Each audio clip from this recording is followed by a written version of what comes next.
Hello everyone welcome back to my channel. तो आपलोके जाने যে 17 জুনৰ পৰা এডিআৰই গ্ৰেড 4 ভাইবা আৰম্ভ হৈছে। তো মই 17 জুনত যেটো ভাইবা অনুষ্ঠিত হৈছিল সেইটো মই দিছিলোঁ। তো কেনেকৈ আপোনালোকৰ আন্ডাৰটেকিং আৰু সেলফ ডিক্লাৰেশ্যন ফৰ্মটো ফিল আপ কৰিব লাগে এই গোটেইখিনি মই আপোনালোকক কৈ দিম।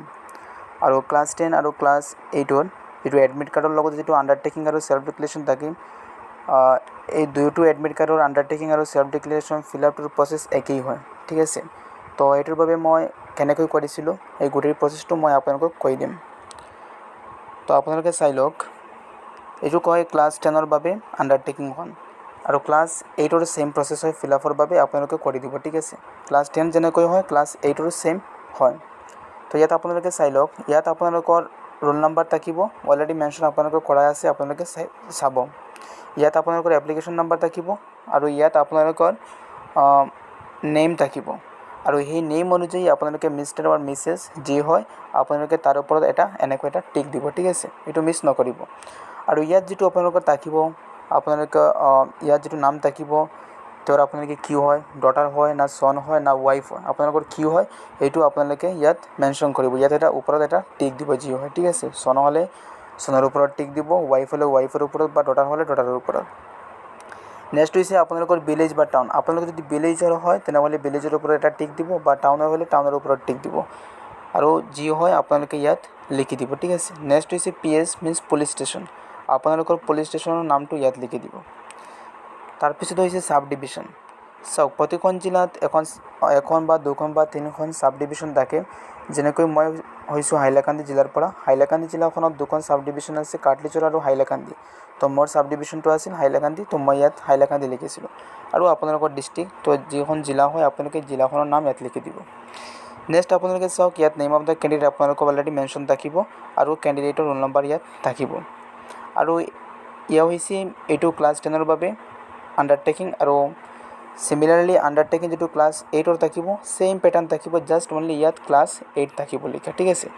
নেক্সট হৈছে সিগনেচাৰ অফ কেণ্ডিডেট, আপোনালোকে আপোনাৰ সিগনেচাৰটো ইয়াত দিব। আৰু এই সিগনেচাৰটো যে মেণ্ডেটৰী নহয় যে আপুনি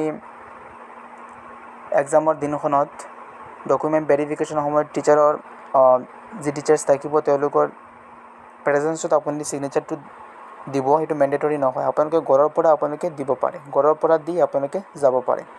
তো বেষ্ট হ'ব আপোনালোকে ঘৰৰ পৰা এইখিনি কাম কৰিলে, ঠিক আছে।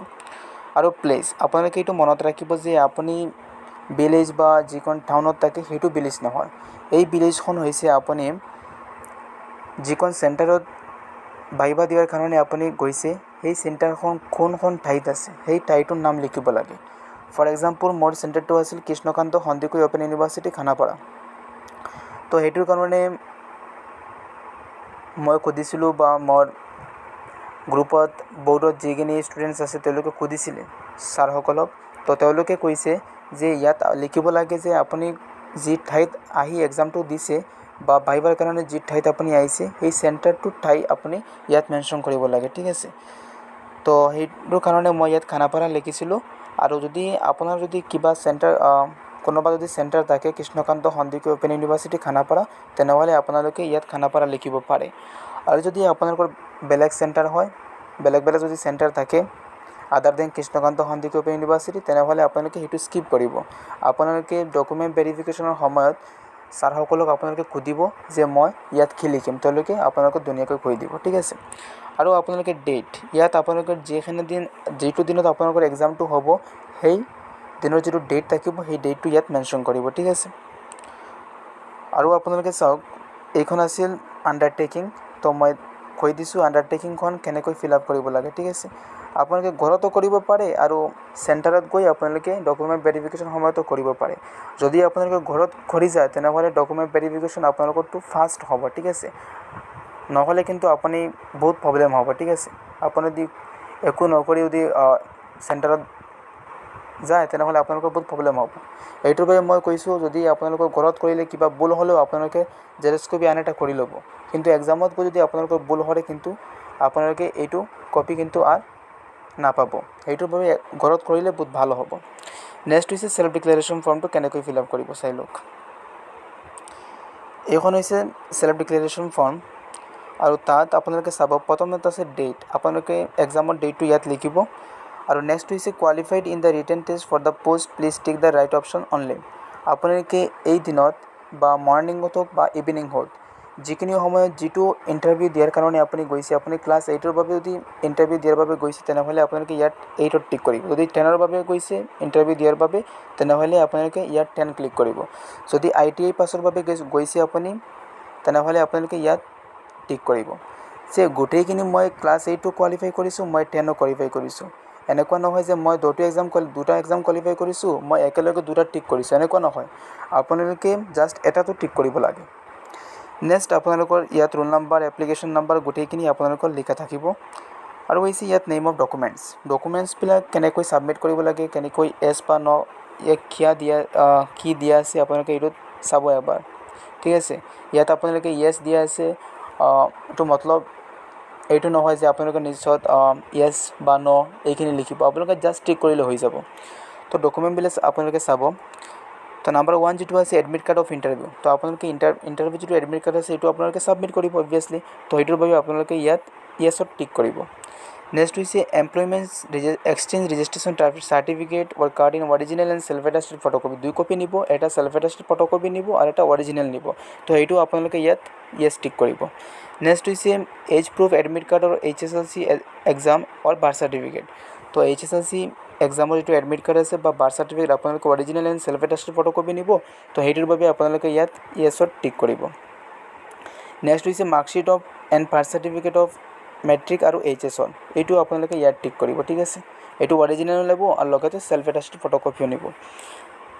আৰু বহুতৰ ডাউট থাকিব পাৰে যে ক্লাছ 8ৰ চাৰ্টিফিকেট নাই, মই কি কৰিম? এইটো একো প্ৰব্লেম নাই। যদি আপোনাৰ হাতত আছে তেনেহ'লে আপোনালোকে নিব, যদি আপোনাৰ হাতত নাই একো প্ৰব্লেম নাই, আপোনালোকে মেট্ৰিক আৰু HSৰ চাৰ্টিফিকেট মাৰ্কশ্বিট আপোনালোকে দিব, ঠিক আছে। নেক্সট হৈছে এডিশ্যনেল কোৱালিফিকেশ্যন। যদি আপোনালোকৰ কোনো এডিশ্যনেল কোৱালিফিকেশ্যন থাকে তেনেহ'লে এইটো আপোনালোকে ছেল্ফ এটাষ্টেড ফটোকপিও নিব, লগতে অৰিজিনেল নিব। যদি আপোনালোকে এইটো ছাবমিট কৰিব বিচাৰিছে তেনেহ'লে আপোনালোকে য়েছত টিক কৰিব। যদি আপোনাৰ হাতত এনেকুৱা কোনো এডিশ্যনেল কোৱালিফিকেশ্যন নাই বা আপুনি দিব নিবিচাৰে তেনেহ'লে আপোনালোকে নট টিক কৰিব। নেক্সট হৈছে SC ST OBC MOBC caste certificate. যদি আপোনালোকৰ কাষ্ট চাৰ্টিফিকেট থাকে এখন ছেল্ফ এটাষ্টেড ফটোকপি নিব আৰু লগতে এটা অৰিজিনেল কপি নিব। যদি আপোনাৰ আছে তেনেহ'লে আপোনালোকে য়েছ টিক কৰিব, যদি আপোনাৰ নাই তেনেহ'লে আপোনালোকে নট টিক কৰিব। নেক্সট হৈছে এক্স ছাৰ্ভিচমেন চাৰ্টিফিকেট। যদি আপোনাৰ এক্স ছাৰ্ভিচমেন চাৰ্টিফিকেট আছে বা আপুনি বিচাৰিছে যে এইটো ছাবমিট কৰিব বিচাৰে তেনেহ'লে আপুনি য়েছ টিক কৰিব, যদি আপোনাৰ নাই তেনেহ'লে আপুনি নট টিক কৰিব। নেক্সট হৈছে photo identity proof, pan card, passport, voter ID card, driving licence, Aadhaar card etcetera. আপোনালোকে এটা কিন্তু আইডেণ্টিটি প্ৰুফ আপোনালোকে এটা ছাবমিট কৰিব, যিকোনো এটা। As for example pan card, মই পেন কাৰ্ড দিছিলোঁ, তো পেন কাৰ্ডৰ এটা আপোনালোকে ছেল্ফ এটাষ্টেড ফটোকপি দিব আৰু লগতে এটা আপোনালোকে মেইন কাৰ্ডটো লগতে নিব, ঠিক আছে।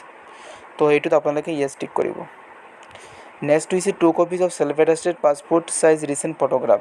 2খন পাছপোৰ্ট চাইজ ফটোগ্ৰাফ আপোনালোকে নিব, লগতে এইটো ছেল্ফ এটাচ কৰিব আৰু সেই ফটোখনৰ বেক চাইডটো কিন্তু আপোনালোকে ছিগনেচাৰ নামাৰিব, ঠিক আছে। ফটোখনৰ ফ্ৰণ্ট চাইজত আপোনালোকে কি কৰিব, এই ছিগনেচাৰটো দিব আৰু এইটো ইয়াত কি কৰিব আপোনালোকে য়েছ টিক কৰিব। নেক্সট হৈছে 2 copies of undertaking and self declaration. 2খন আণ্ডাৰটেকিং আৰু 2খন ছেল্ফ ডিক্লেৰেশ্যন লগতে নিব, এইটো ফিল আপ কৰি আপোনালোকে লগতে নিব। তাতো আপুনি কি কৰিব, ছাবমিট কৰিব, সেইটোৰ বাবে ইয়াতো আপোনালোকে য়েছত টিক কৰিব, ঠিক আছে। নেক্সট হৈছে এনি আদাৰ ৰিলেভেণ্ট ডকুমেণ্ট। যদি আপুনি এনি আদাৰ ৰিলেভেণ্ট ডকুমেণ্ট যদি আপুনি দিব বিচাৰে তেনেহ'লে আপুনি য়েছ টিক কৰিব। মইতো আদাৰ ৰিলেভেণ্ট ডকুমেণ্ট একো ছাবমিট কৰা নাই, সেইটোৰ বাবে মই নট টিক কৰিছোঁ। যদি আপুনি নিবিচাৰে যে ছাবমিট নকৰোঁ আদাৰ ডকুমেণ্ট তেনেহ'লে আপুনি নট টিক কৰিব, যদি দিব বিচাৰে তেনেহ'লে আপুনি য়েছত টিক কৰিব, ঠিক আছে। লাষ্ট আপোনালোকে চাব, ইয়াত আপোনালোকৰ নেম থাকিব আৰু ইয়াত ছিগনেচাৰ অফ দ্য কেণ্ডিডেট, আপুনি ইয়াত আপোনাৰ ছিগনেচাৰটো দি দিব, ওপৰত আপুনি আপোনাৰ ছিগনেচাৰটো দি দিব, ঠিক আছে। আৰু একো কৰিব নালাগে। এইখিনি আছিল ডকুমেণ্ট ভেৰিফিকেশ্যনৰ সময়ত ছেল্ফ ডিক্লেৰেশ্যন আৰু আণ্ডাৰটেকিং কেনেকৈ ফিল আপ কৰিব লাগে, এনেকৈ ফিল আপ কৰিব লাগে, ঠিক আছে। তো আৰু যদি আপোনালোকে এনেকুৱা ইনফৰ্মেটিভ ভিডিঅ' বিচাৰে তেনেহ'লে মোৰ চেনেলটো আপোনালোকে ছাবস্ক্ৰাইব কৰি ৰাখিব আৰু ভিডিঅ'টো ভাল লাগিলে আপোনালোকে এটা লাইক কৰিব। যদি এনে কোৱাৰি থাকে আপোনালোকে কমেণ্ট বক্সত কৈ দিব। তো ঠিক আছে, আজি মই ইয়াত সামৰণি মাৰিছোঁ। ধন্যবাদ।